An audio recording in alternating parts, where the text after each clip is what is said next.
ये मनमाने आचरणों से भगवत सिद्धि नहीं मिलती है। 4 दिन सेवा, 4 दिन वैराग्य, 4 दिन भ्रमण, 4 दिन एकांतवास, इससे नहीं होता। एक पद्धति से कम 12 वर्ष एक पद्धति से तो चले, तब वो परिपक्व अवस्था मानी जाती है। ज्यादा बुद्धि चलाने वाला परमार्थ से भ्रष्ट ही होता है, परमार्थ में सिद्ध नहीं होता। बुद्धि को हरि गुरु चरणों में बेच दे, मय्येव मन आधत्स्व मयि बुद्धिम निवेशय, तो निवशिष्यसि मय्येव अत ऊर्ध्वं न संशयः।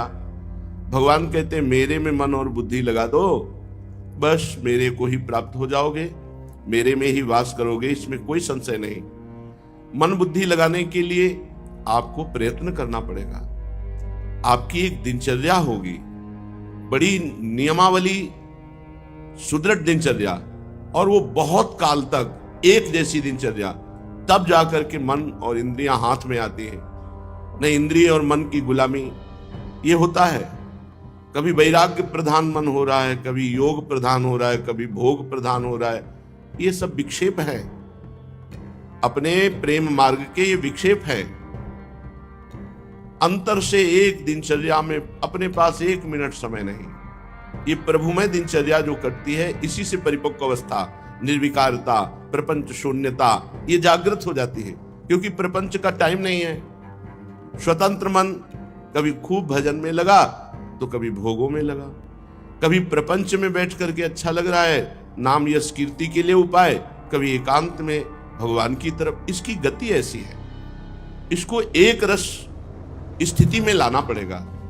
जो रहे सदा ज्ञान एक रस, तो ईश्वर जीव भेद कहो कश। फिर ईश्वर जीव का भेद नहीं रह जाता जब एक रस स्थिति आती है।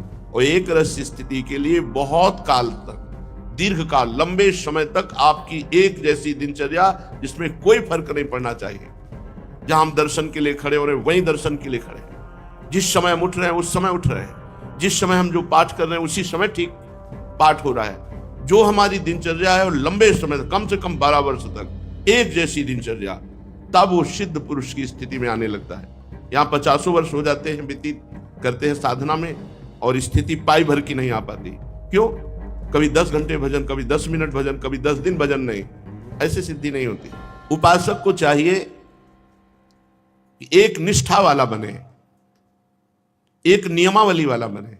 जितने सिद्ध पुरुष हैं उनके चरित्र पढ़कर देख लीजिए, उनके नियम बड़े जोर के रहे हैं। जो गुरु प्रदत्त नियमावली है बड़ी जोर की रही, किसी भी स्थिति में उन्होंने नियम नहीं तोड़ा। यहां तक कि ठाकुर जी ने आदेश किया तो भी नियम नहीं तोड़ा। पूज्य श्री सनातन गोस्वामी जी जब वयोवृद्ध हो गए तो श्री गिरिराज महाराज साक्षात रूप धारण करके श्री कृष्णचंद्र के रूप में सनातन गोस्वामी जी से कहा कि बाबा अब तुम्हारी देह हमारी परिक्रमा करने लायक नहीं रह गई, इसलिए वहीं से प्रणाम कर लिया करो, मैं मान लूंगा तुम्हारी परिक्रमा। बोले जो आज्ञा प्रभु। दूसरे दिन फिर पहुंच गए। ठाकुर जी ने कहा कि आप फिर बाबा आ गए परिक्रमा में, तो कहा जय जय हमसे रहा नहीं जाता, जब तक कदम चल सकते हैं तब तक आपके समीप आऊंगा। तब ठाकुर जी ने एक लकुट चिन्ह, चरण चिन्ह, गाय के खुर का चिन्ह, बंशी, ये चिन्हित करके गिरिराज जी की शिला में दिया और कहा इसकी 4 परिक्रमा लगा लिया करो, तुम्हें गिरिराज जी के परिक्रमा का फल प्राप्त हो जाए, तुम्हारा नियम पूर्ण हो जाएगा। आज भी वो श्री राधा दामोदर जी में शिला विराजमान है। नियमावली, जो नियम लिया उसको बहुत काल तक निभाया, तब परिपक्व अवस्था आती है। यहाँ 4 दिन सत्संग सुना, 4 दिन नहीं आए, 4 दिन ये दिनचर्या, 4 दिन वो दिनचर्या, ऐसे नहीं चलता। और ये सब होता है विषय सेवन के कारण। अगर ब्रह्मचारी है और लक्ष्य भगवत प्राप्ति है तो दिनचर्या में फर्क पड़ ही नहीं सकता, उसको चैन ही नहीं मिलेगा। चाहे बुखार हो, चाहे जो भी कष्ट हो, वो अपनी दिनचर्या में दिखाई दे। हम देखते हैं विषयी पुरुषों में इतनी दम नहीं कि दिनचर्या निर्वाह कर सके। जिद्दी स्वभाव, हठी स्वभाव, निश्चयी स्वभाव, तब माया पर विजय प्राप्त की जाती है।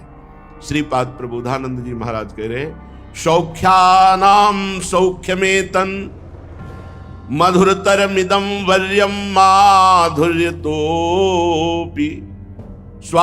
स्वाश्चर्यानामिदं स्वत् अद्भुतं मखिल श्रेयसां श्रेयेतत् दिव्यानां दिव्यमेतत् सदखिल चिद चिज्योतिषां ज्योतिरेतत् यद वृंदारण्यनां स्फुरति रसमयं राधिका कृष्ण धाम। ये जो श्री श्यामा श्याम का निज महल है, इस धाम का नाम श्री वृंदावन है। ये श्री वृंदावन धाम भूतल पर प्रकाशित है, माथुर मंडल ब्रज 84 कोश उसमें विराजमान ये श्री वृंदावन धाम है। ये वृंदावन धाम सौख्यानाम सौख्यमेतन, सब सुखों में श्रेष्ठ भगवत सुख, और भगवत सुख में भी सर्वश्रेष्ठ प्रेम सुख, ये प्रेम सुख प्रदान करने वाला वृंदावन है। ये सुखों में सर्वश्रेष्ठ महासुख प्रेम सुख प्रदान करता है, जीव को भगवत प्रेम प्रदान करता है, प्रिया प्रीतम का प्रेम प्रदान करता है। ये मधुरतर मिदम वर्यम माधुर्य तोपी, जो महामधुर रस है उसमें भी ये श्रेष्ठ प्रियालाल के नित्य विहार रस का, नित्य विहार रस का अधिकारी सहचरी भावापन्न महापुरुष ही है। जहां खंडनाधर करत परिरंभन चत जघन दुकूल, उर नखपात तिरीछी चितवन दंपति रस समतूल, वे भुज पीन पयोधर पर शतवाम दृशा पिहार, बसनन पीक अलक आकर्षित समर श्रमित सतमार। ये जो स्वरूप है नित्य विहार का, बल्लवी सुकनक बल्लरी तमाल श्याम संग लाग रही अंग अंग मनोभिरामिनी, बदन ज्योत मनोमयंक अलक तिलक छवि कलंक छपत श्याम अंक मनो जलद दामिनी, विगत वास हेम खम मनोभुवंग बेनी दंड, पी के कंठ प्रेम पुंज कुंज कामिनी, जैसी शोभित हरिवंशनाथ सात सुरत आलसवंत, उरज कनक कलक राधिका सुना। ये जो स्वरूप है, ये जो विहार है, ये यहां प्रवेश प्यारोडुम क्षमते न अच्छी सुखादि नाम तो ध्यान, यह नारदादे सुकैरगम्यम वृंदावने वंजुल मंजु कुंजे, तत्कृष्ण चेतो हरणय के विज्ञ मत्रास्ति किंचित परमम रहस्यम। जो इन बड़े बड़े महापुरुषों के लिए भी रहस्य है, वो अपने लोगों का उपासना का केंद्र बन गया। वो हमारे घर की बात है। ये जो इनके लिए दुर्लभ बात कही गई, वो हमारे घर की बात है। ये हमारी पर्सनल बात हो रही, हमारी स्वामिनी जी की बात, हमारे लाल जी की बात हो रही। तो कह रहे सर्वाश्चर्या नाम इदम स्वाद्भुतम, सर्वाश्चर्य में अद्भुत जो रस है उसका भी अद्भुत रस है। सर्वाश्चर्य में भगवान है, भगवान का अद्भुत रस, दास्य रस, सख्य रस, वात्सल्य रस, यहां तक कि कामता रस, उसका भी महाअद्भुत रस। ये सहचरी भाव से प्रिया प्रीतम का तत्सुख सेवन, किंचन मात्र सुसुख वांछा नहीं, बोले बड़ा अद्भुत रस ये वृंदावन प्रदान करता है। समस्त दिव्यानाम दिव्य में तत्, दिव्य रसों का भी ये दिव्य है। सदखिल चिद चिद ज्योतिषाम ज्योतिरेतत्, चेतन अचेतन सबसे अलग चिदानंदमय रस है। इसलिए हे भाई, इस महादिव्य वृंदावन का आश्रय, वृंदावन का वास स्वीकार करो, कभी मत छोड़ो वृंदावन का आश्रय। ना वास हो पावे तो कोई बात नहीं है, जहां हो वहीं से वृंदावन की उपासना करो, वृंदावन का नाम रटो, वृंदावन को प्रणाम करो, वृंदावन को अपना आश्रय दाता मान लो, इसी से काम हो जाएगा। वृंदावन महामंगल मोद स्वरूप है, महातेजो स्वरूप है, सुखों को भी सुख प्रदान करने वाला, माधुर्य का भी माधुर्य। इसलिए वृंदावन का आश्रय दृढ़ कर लो। श्री ध्रुवदास जी महाराज कह रहे कि जिसको वृंदावन आने को मिला, वृंदावन का आश्रय मिला, और यहां तक कि अगर किसी विशेष कृपा से वृंदावन वास मिल गया हो, तो तज के वृंदा विपिन को और तीर्थ जे जात, छाड़ी विमल चिंतामणि कौड़ी को ललचात। जो महामहिम परम पावन श्री वृंदावन धाम को छोड़ करके और तीर्थों में जाते हैं, तो मानो ऐसी बुद्धि हो गई कि विमल चिंतामणि का त्याग कर कौड़ी उठाने के लिए जा रहे हैं। अरे प्रियालाल का निज महल है, यहाँ की एक कण की बराबरी कोई नहीं कर सकता। ये ब्रजरज है, ये वृंदावन है, यहाँ प्रियालाल खेलते हैं। यहाँ प्रियालाल के जो प्रेमियों का आंसुओं से अभिषिक्त किया हुआ भाव है, वो यहाँ पड़ा हुआ है। इसमें लोटो तुम्हारे हृदय में आ जाएगा। ये प्रेम भाव से अभिषिक्त भूमि है। इस भूमि में जो लोटे तो प्रेम युक्त हो जाए, इसकी समानता कोई नहीं कर सकता, कोई भी नहीं कर सकता। श्री वृंदावन प्रेम धाम है। इसीलिए कह रहे हैं तजिकै वृंदा विपिन को और तीर्थ जे जात, छाण विमल चिंतामणि कौड़ी को ललचात। मानसी गंगा, राधा कुंड, श्याम कुंड, मान सरोवर और भी हमारे सैकड़ों की संख्या में कुंड हैं। अगर इनका आचमन और स्नान हो जाए तो विश्व में कोई ऐसा पवित्र तीर्थ नहीं जो इनकी समानता कर सके। गिरिराज महाराज की तलहटी की पावन रज की समानता कोई नहीं कर सकता।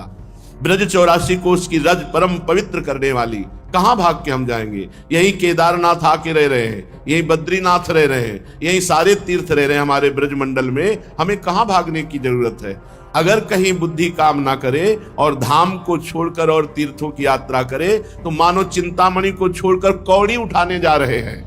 छाड़ी बिमल चिंतामणि कौड़ी को ललचात, पाई रतन चीन्हो नहीं, दीन्हो करते डारी, यह माया श्री कृष्ण की, मोह्यो सब संसार। वृंदावन रूपी रतन को पाया लेकिन चिन्हार नहीं हुई, क्योंकि जौहरी नहीं मिले। रतन की पहचान जौहरी करता है। वृंदावन रसिक रूप जौहरी का संग नहीं हुआ तो वृंदावन रूपी रतन नहीं पाया। मिला पर छोड़ दिया। क्यों? बोले भगवान श्री कृष्ण की ऐसी विचित्र माया है कि पूरे संसार को मोहित किए हुए है। श्रीधाम वृंदावन भी उनको साधारण तीर्थ या नगर जैसा लगता है। अरे महामहिम वृंदावन में एक बार प्रवेश हो गया तो नरक नहीं जाओगे। एक बार आकर बिहारी जी के दर्शन कर लिए तो उद्धार हो जाएगा।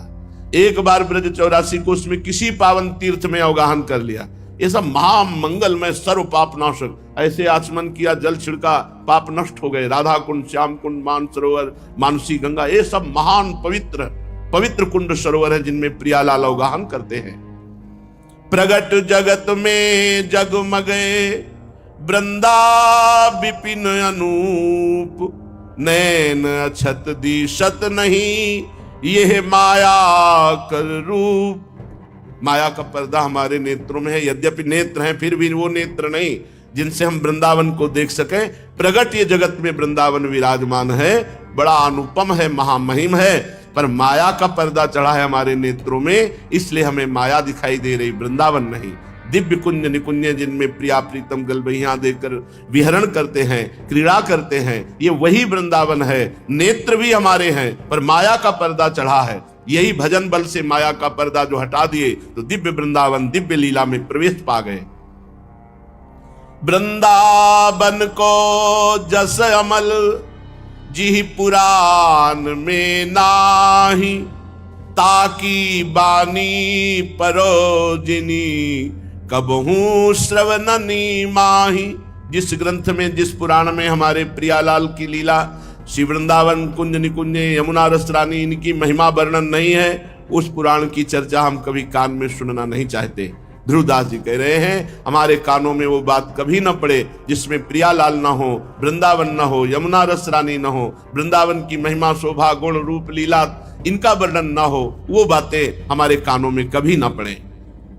वृंदावन को जस सुनत जिनके नाहि हुलास, तिनको परस न कीजिए तजि ध्रुव तिनको पास। वृंदावन की महिमा सुनते हुए जिनका हृदय उल्लसित नहीं होता, प्रियालाल की बात सुनते हुए जिनको रोमांच नहीं होता, क्यों? क्योंकि वृंदावन और प्रियालाल से अपनापन नहीं है। ऐसे लोगों का स्पर्श न करे, स्पर्श करने से भजन तेज की हानि हो जाती है। जैसे अपवित्र भोजन पाने से, अवैष्णव के हाथ से भोजन पाने से भजन तेज नष्ट हो जाता है, भजन करने का उत्साह और भजन का प्रभाव क्षीण हो जाता है। ऐसे ही जो प्रियालाल से विमुख जन है, प्रियालाल के शरणागत नहीं, धाम के प्रति अपनापन नहीं, नाम जपते नहीं, ऐसे लोगों का स्पर्श करके हम अपना तेज नष्ट करते हैं, अपना प्रभाव नष्ट करते हैं जो भजन से प्रकाशित होता है। इसीलिए हमने महापुरुषों को देखा, वो कभी किसी का स्पर्श नहीं करते, दूरी बना के रखते हैं। कोई गले लगना चाहे तो गले नहीं लगते, और जब संत जन, भगवत प्रेमी महात्मा जन, तो दौड़कर गले लगते हैं, हृदय से लगते हैं, क्योंकि हमारा सगा संबंधी वही है जो प्रियालाल से प्यार करता है, जो प्रभु से अपनापन करता है। नाते नेह राम के मनियत सुहृद सुसेव्य जहां लो। जितने भी सुहृद हैं, सुसेव्य हैं, वो वही हैं जो भगवान के प्रेमी हैं, जो भगवान नाम जप करते हैं, जो भगवान से जुड़े हुए हैं। तिनको प्रश्न कीजिए तजिध्रु तिनको पास। उनका संग, उनका स्पर्श त्याग देना चाहिए जो भगवत विमुख हैं। भुवन चतुर्दश आदि दे, हुए है सबको नाश। इक्षत वृंदा विपिन घन, सुख को सहज निवास। ये 14 भुवन ये प्रलय काल के समय सब नष्ट हो जाएंगे, लेकिन वृंदावन में प्रलय की हवा भी प्रवेश नहीं करती। यहां कभी प्रलय नहीं, क्योंकि ब्रह्मा के द्वारा सृजन किया हुआ वृंदावन नहीं। ये वृंदावन स्वयंभू सच्चिदानंद अनादि अनंत है। इसमें माया का जो सृजन पालन संहार लीला है वो इसमें नहीं होती। अभी जो हमारे नेत्र हैं वो मायाकृत है, इसीलिए सृजन पालन संहारमयी त्रिगुणमयी लीला को देख रहे हैं। लेकिन त्रिगुणातीत धाम और लीला ये तभी आएगी जब खूब भजन करो। भजन करो, प्रियालाल कृपा करें हमारे ये त्रिगुण पर्दा हटे माया का, तो हम देख पाएंगे कि त्रिगुणातीत धाम है जहां प्रलय की पवन का भी प्रवेश नहीं है। 14 भुवनों का नाश हो जाएगा। वृंदावन में प्रलयंकारी कुछ भी, नाग्नि न वायु न जल, इनका प्रवेश ही नहीं है। ये चिदानंदमय धाम है। पर इस धाम को तभी जाना जा सकता है जब वृंदावन इह विधि बसे, तजी कै सब अभिमान। तृणते नीचो आपको, जाने सोई जान। वृंदावन चिदानंद में त्रिगुण माया रहित है। ये वही जान सकता है जो सब प्रकार के अभिमानों का त्याग करके अपने को तृण से नीच समझता है और यहां सबसे प्रेम का व्यवहार करता है। कोमल चित सब सो मिले, कबहू कठोर न होई। निष्प्रेही निर्वैरता, ताको शत्रु न कोई। वृंदावन वासी को चाहिए अभिमान रहित होकर दैन्य भाव से अपने को तृण से भी नीच समझे, सबसे कोमल प्रेम बर्ताव करे, कभी हृदय को कठोर ना होने दे, किसी से कोई अपना संबंध न रखे। निष्प्रिय, निर्वैरता, किसी से द्वेष न करे, किसी से वैर न रखे। वृंदावन वासी का कोई शत्रु, कोई दुश्मन, कोई द्वेषी होना ही नहीं चाहिए, अजात शत्रु, क्योंकि सबसे दैन्य व्यवहार करता है, प्रेम व्यवहार करता है, अभिमान रहित। जहां कहीं द्वेष होता है, शत्रुता होती है, अभिमान से होती है। और वो पहले वर्णन कर दिया कि तजिके सब अभिमान, तृण से नीचो आपको, जाने सोई जान। जो अपने को तृण से भी नीच समझकर समस्त अभिमान का त्याग कर दिया, उसका दुश्मन हो ही नहीं सकता, उसका कोई बैरी हो ही नहीं सकता। तो जो निर्वैर है, जो निष्प्रेही है, किसी से चाह नहीं रखता, किसी की अपेक्षा नहीं रखता, ऐसे वृंदावन वासी के हृदय और नेत्रों में श्री प्रियालाल झलकने लगते हैं।